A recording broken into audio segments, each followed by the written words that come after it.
IoT, which stands for Internet of Things.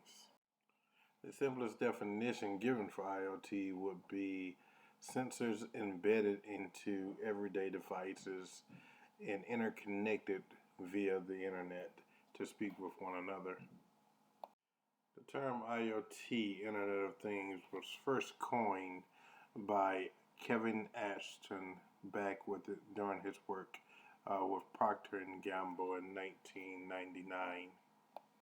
So again, looking back at the definition of IoT, which allows one machine to connect with another, we can trace this back to the early 1800s when we first started laying phone lines, and one operator was able to use machinery to communicate and transfer a call to another machine that has another operator on the other line.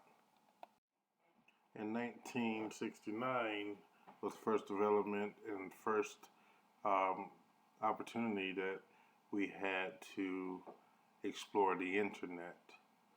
By 1982, we first connected the vending machine to the internet so that we could remotely check for cold sodas and other data. Very limited at the time, but it was the actual first device that we were able to extract data from via the internet. In 1995, that's where we started to see the first creation of the GPS satellite network that also could be linked to IoT, as sensors were embedded into our satellite technologies, so that we can now have mobile networks, be able to have cell phones, beepers, all things that communicated with one another, but there was no line, no direct line connected between the two devices. So how does that work? Well, how does two devices connect to each other but are not hardwired?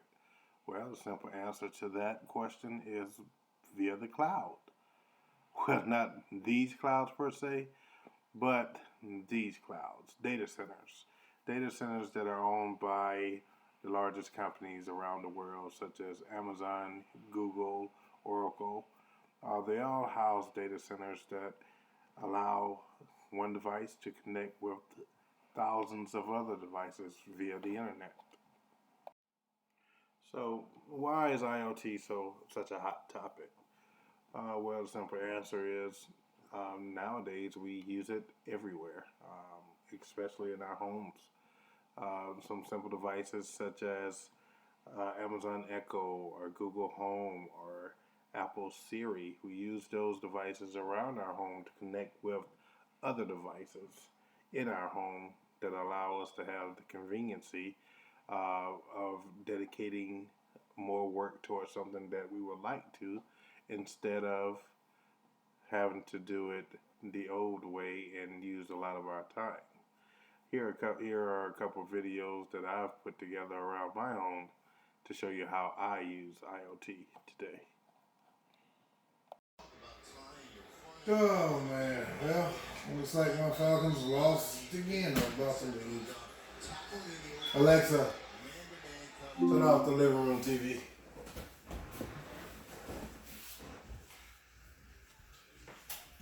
Oh, which one of you kids keep leaving all these lights on? Okay, Google, turn off the kitchen lights.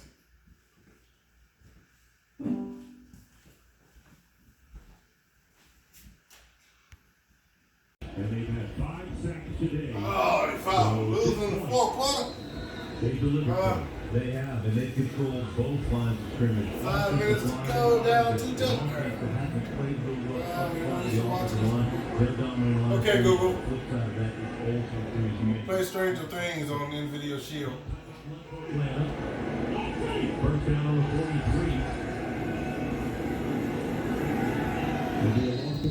43. All right, opening Netflix.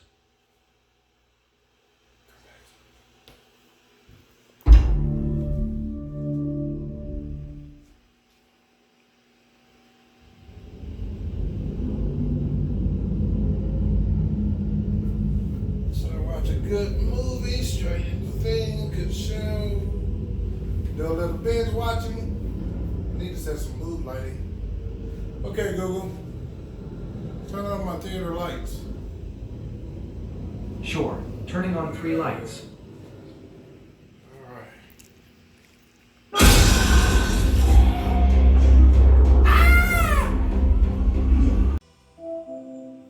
Someone's at the front door.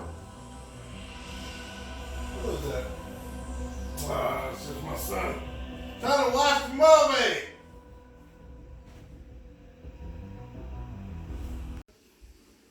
I need to check my levels on the fish tank, make sure we're good. Alright. Oh man, it's too hot. Turn my heater off. I need to make an IoT device for heaters. I mean, you gotta get up here and turn it off. The good thing they did let me know that it's too hot. Alright. Sorry about that, guys. Was cooking you. So as you can see, I have a variety of ways that I use IoT around my home. So these are some of just the simplest ways that everyone right now is using IoT devices, whether it be around their home, whether it be on their smartphone. There are certain things like casting, if you're watching something on your phone, or some people may call it mirrored. You can kind of throw it on your TV or throw it on a device around your house, and it'll show the same features that are present on your smartphone. So a new term that is quickly following IoT would be IoE, which stands for Internet of Everything. The difference between the two would be just the connectivity around the devices and what they're able to do and the type of data they're able to transpire to each other and to you. Looking at our newest technology, such as the selfless driving cars, they're able to monitor their surroundings, navigate the terrain, and give feedback to the company as well as the user, all simultaneously. And that's what we call IoE, Internet of Everything. Fully functional device that's able to communicate with another machine as well as with humans, and feedback on data for everything that's going on around the surroundings. Some of the latest IoE devices are being developed by large companies such as Hitachi, which has an amazing IoE sensor development program where they're able to place sensors within their trucks, and now they can see if there's going to be a wheel bearing blowout before it happens. That sensor will say that this particular mechanic is about to fail and report that back to the control room, which control room would be able to pull that truck off the highway. This is saving the company a lot of time, a lot of maintenance time, a lot of downtime where they can service their trucks before something goes wrong while it's on the road or while it's on a long trip. So now you have time saved for sending out a vehicle to fix these devices on the road. Now you can just pull them into your own hub, have them fixed before they go down, and have the driver back out there. Another fastly improving technology within IoE would be the selfless driving trucks. And this is going to be a tremendous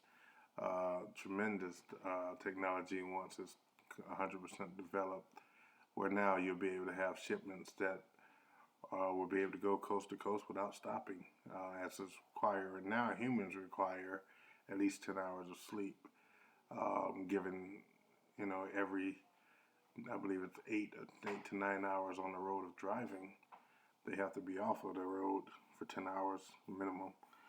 So now trucks won't have to stop. Packages will be able to move from coast to coast even faster than what they are today.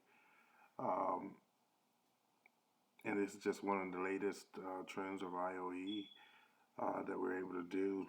Another would be the cars that Tesla is developing. Um, they're able to drive themselves, as Elon Musk is releasing an update for taxi, and even the regular users will be able to put their cars into taxi mode and be able to make a little money off their personal cars, which will be able to navigate a passenger from one destination to another without a human being behind the wheel. So we have some excellent advances in technology. IoE is the latest and greatest that we have, and going forward, there are a few regulatory concerns about the data that we're able to transpire from these devices. A hot topic would be the data of human beings that companies are able to extract data from what they call active wear, which is technology, sensors embedded into shirts, t-shirts, belts, and soon liquid devices that you're able to swallow, and they'll be able to detect medical problems before they happen. And all of this is just data being reported back to these companies, which they're able to sell off to other companies. So that is a big concern around regulatory deficiencies with IoE, as well as devices around your home for IoT. They're not protected with firewalls or anything, so they're easily hacked compared to if you were hardwired into your internet router with firewalls to break down before they can get into your personal space. So some of these are great technological advances, but there's a higher risk for being hacked, a higher security risk for your information being leaked across the web. Well, this is the end of my project. I hope you enjoyed some of my videos here of showing you how we use the technology around my home. My name is Lee Mario Law, and I thank you for watching.